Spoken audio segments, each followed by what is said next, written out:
questions? Coach, I saw quite a bit of focus today with guys going out, taking care of off punts, being on that, balls in the air, taking advantage of that with quite a few turnovers today. Have you noticed that any particular improvement in focus over the past couple of weeks? Focus? Yeah, across the team here. Yeah, focus is better. Attention to detail is better. It's just a process, and it's been a process all year.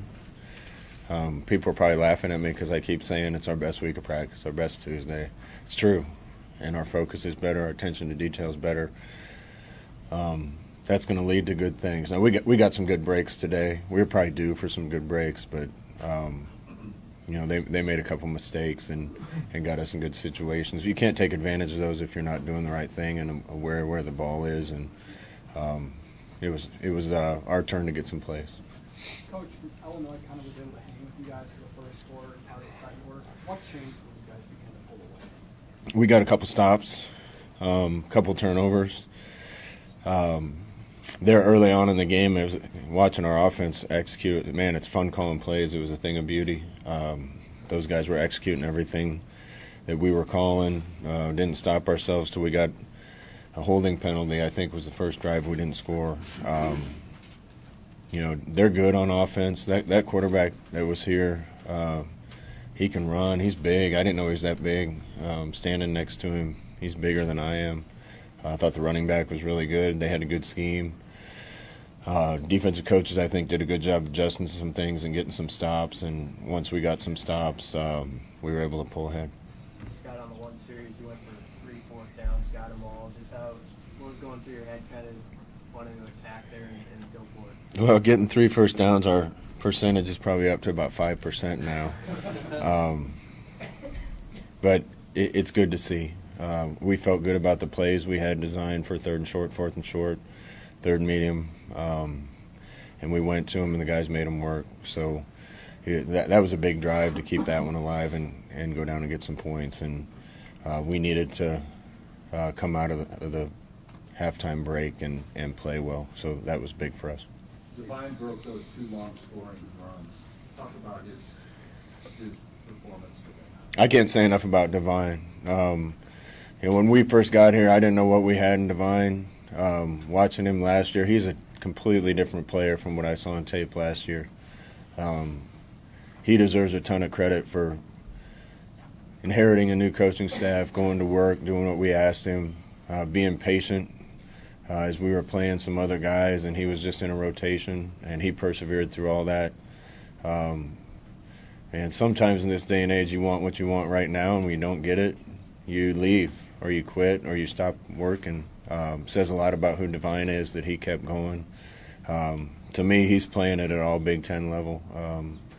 I know there's other good backs in this league, but Devine's consistent for us and making plays every week. So happy for him that he's shown the type of character that it takes to persevere through what he's gone through.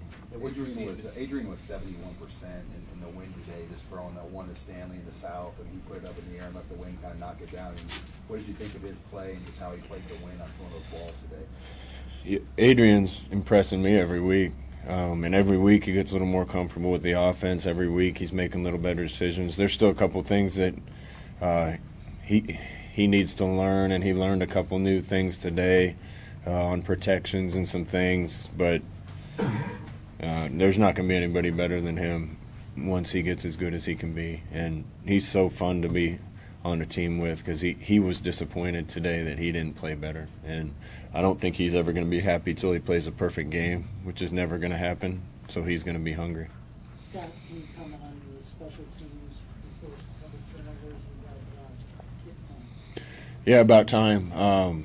We still got a long way to go in special teams. As our team's depth improves and as we add to the talent that we already have and that improves, it's going to keep getting better. But I thought the guys were assignment sound today and opportunistic. And, again, they gave us a couple gifts.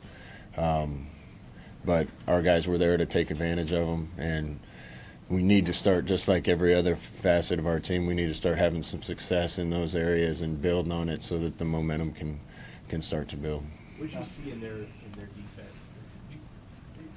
you guys broke some really big plays, the sweep play with Luis and then Divine, and then you guys had that seam open all day. What did you kind of see in their defense going into the game that made you think those plays were going to be open?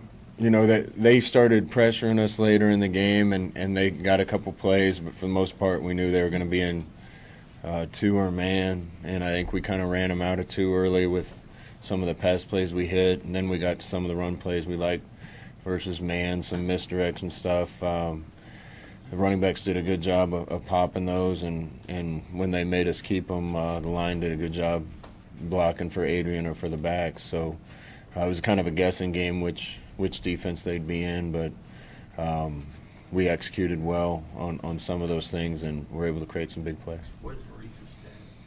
He's fine. He's just nursing something, and I think he could have gone back in, but we were fine riding with Divine down the stretch. What about JD? How's he doing? JD should be okay. I think he's going to be sore, but he's going to be okay. Hey, Scott, first 4 turnovers, I think it's converted into 24 points. You can get turnovers, but how important is it to make those turnovers into points? It's pretty important.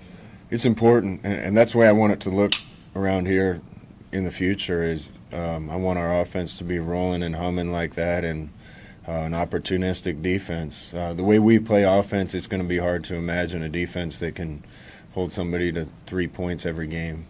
But that doesn't matter if we can score and if we can get some turnovers. So we need to build it that way, an aggressive attacking defense that might give up a few points but gets the ball back for us. And if we're as good as I hope we get on offense, that's a formula to win. Scott, there was a ball that Edwin threw in the end zone that was picked up and intercepted. Did that remind you of anything? You'd have to ask somebody else that question. That's the first time I thought about that. Adrian was disappointed. The play I pointed to, I think Mariota had broken the Pac-12 record for most attempts without interception, and his first interception was on a ball that hit our receiver in the chest, went out of bounds in the air, and a kid jumped from inbounds to out of bounds and caught it and threw it back in, and somebody else intercepted it. And those things are going to happen. So that he was disappointed about the interception. That you can't plan for a ball getting kicked in the air. I'm glad it happens from time to time. You mentioned attention to detail in practices. Is that across the board, the offense and the defense, both improving? Yeah, it's everything, and gosh, we had a long way to go when we started. The team's starting to care about each other. They're starting to care about the little things and see how the little things lead to the big things. As a coaching staff, we've been preaching it all year. It just wasn't going to happen overnight. Until we got some of those things right, we weren't going to put ourselves in position to win games, and even when we did, it was going to be tough to win the close ones. And now some of those things are starting to get right. We're going to play 2 good teams down the stretch, but we're going to have a good chance if we play well. As far as your coaching career, one of the colder games you've been a part of? As a coach, yeah, I'd say as a coach, it's one of the colder games I've been a part of. Definitely had some colder ones as a player. Scott, it seemed like you were a bit more effective team. Can you attribute that to Snow Angels at practice? Yeah, we actually went outside yesterday for our Fast Friday practice, and yesterday morning, and it was brutal yesterday morning. If we'd had to play in those conditions, I don't know how many passes we'd have been able to throw.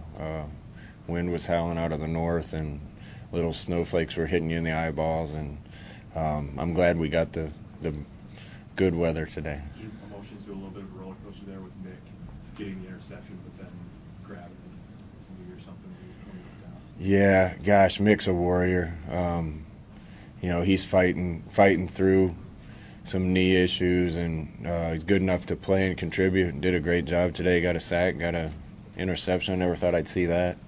So I'm thrilled for him. It was great to see him get up and run off the field.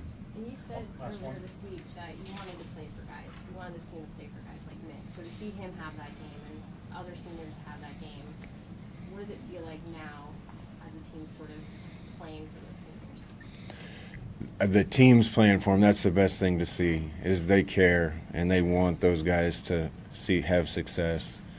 And then after the game, I won't tell you all of it, but Mick's talked to the team. I didn't have to talk to the team after the game because Mick talked about finishing in the right way, and where the young guys can take this program. And Stanley was one of the first ones to cheer when he said that. So the young guys want to see the old guys succeed on the way out, and the old guys are excited about where the young guys are going to take this. That shows you what type of team it's becoming. But that's what you want, though. And you want the players to take ownership. They will listen to the players more than they will listen to coach, right? That's what I hope so. If we got the right leaders.